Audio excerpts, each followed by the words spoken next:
Halo semua, Assalamualaikum warahmatullahi wabarakatuh. Perkenalkan saya Olivia Viola Ananda dengan NIM 2304272. Kali ini saya akan menjelaskan tentang pemberdayaan perempuan melalui program KUB, yaitu Kelompok Usaha Bersama, strategi untuk meningkatkan kemandirian ekonomi dan partisipasi sosial. Nah, di sini ada 3 kerangka teoritis yang akan dibahas, yaitu yang pertama ada keberdayaan dari KBR 1999. Pemberdayaan sebagai perluas pilihan, yaitu resource, agents, dan achievement. Fokus pada akses sumber daya dan kemampuan membuat keputusan strategis. Yang kedua ada capability approachment dari Amartya Sen. Pemberdayaan adalah perluasan kapabilitas nyata atau intervensi harus memperluas kebebasan untuk menjalani kehidupan yang bernilai. Kemudian yang ketiga ada gender planning dari Muser, yaitu membedakan kebutuhan praktis dan strategis atau membedakan transformatif harus menjawab kedua dimensi ini secara terintegrasi. Modal sosial mendekatkan Asset-based community development dan dimensi pemberdayaan Narayan menambahkan kerangka analisis program berbasis komunitas. Selanjutnya saya akan membahas tentang profil program KUB di Kota Padang. Per Desember 2023 ada 87 kelompok KUB aktif di 11 kecamatan, yaitu dengan 870 KK, 68,4%-nya adalah perempuan yang berdiri dari perempuan kepala keluarga, istri dengan suami tidak tetap, dan perempuan lajang miskin. Distribusi usaha ini yaitu ada pengelolaan makanan dan minuman, yaitu ada 38%, kerajinan dan tekstil ada 22%, perdagangan eceran ada 18%, dan jasa 14%, pertanian dan perikanan kecil yaitu adalah 8%. Kemudian ada profil kecamatan. Di sini yang pertama ada Kuraji dengan 12 kelompok dengan 84 perempuan menyajikan makanan dan kerajinan. Di Lubuk Begalung ada 9 kelompok dengan 63 perempuan yaitu menyajikan perdagangan dan jasa. Kemudian di Nanggala ada 7 kelompok dengan 49 perempuan yaitu dengan menyajikan makanan, tekstil, dan dagang eceran. Selanjutnya ada dampak ekonomi yaitu pendapatan, aset, dan kapasitas. Temuan utama dari 80% informan melaporkan bahwa peningkatan pendapatan nyata setelah bergabung KUB. Rata-rata tambahan pendapatan yaitu dari 500 hingga 1.500.000 per bulan. Kenaikan hingga 40 sampai dengan 70% dari pendapatan awal. Bukti juga menunjukkan bahwa akumulasi aset produktif seperti mesin dan alat distribusi dan pengurangan ketergantungan kepada kredit rentenir.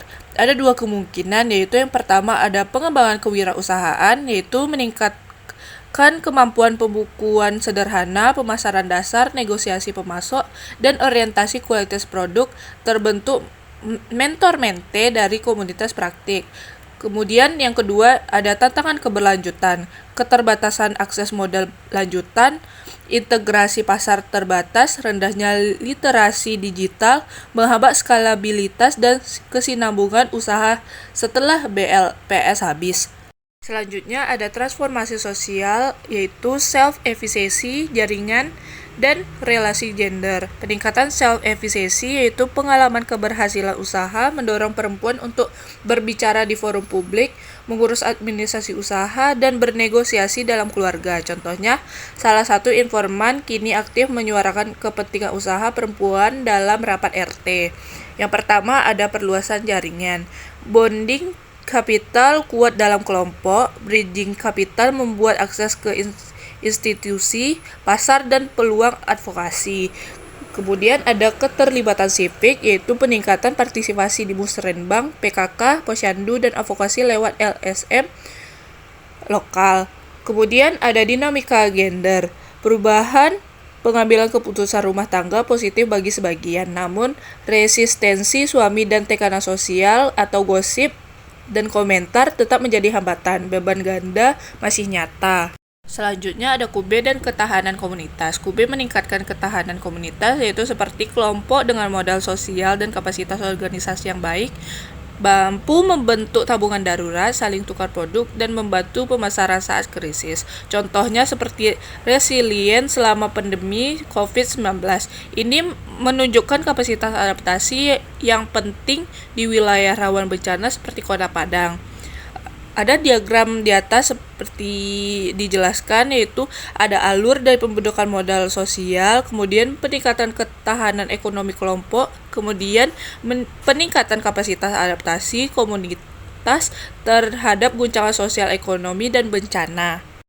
Oke, materi terakhir yaitu ada faktor penentu keberhasilan dan matrik rekomendasi kebijakan. Kunci keberhasilannya yaitu tergantung pada kualitas dan kesinambungan pendamping, kemudian ada kohesi kelompok dan kepercayaan, selanjutnya kesesuaian jenis usaha dan konteks lokal, dukungan keluarga, serta kemitraan multi aktor. Matrik rekomendasi yaitu yang pertama, mekanisme pembiayaan lanjut, yaitu seperti skema kredit mikro berbasis kelompok.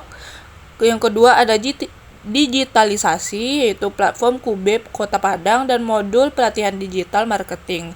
Yang ketiga ada pendampingan, yaitu tingkatkan rasio TKSK, kompensasi dan PR mentoring. Yang keempat ada pemberdayaan keluarga untuk modul dan keterlibatan suami. Kemudian yang kelima ada sederhanakan birokrasi dan digitalisasi pencairan BLPS. Kemudian yang keenam ada fasilitas akses pasar dan pameran produk.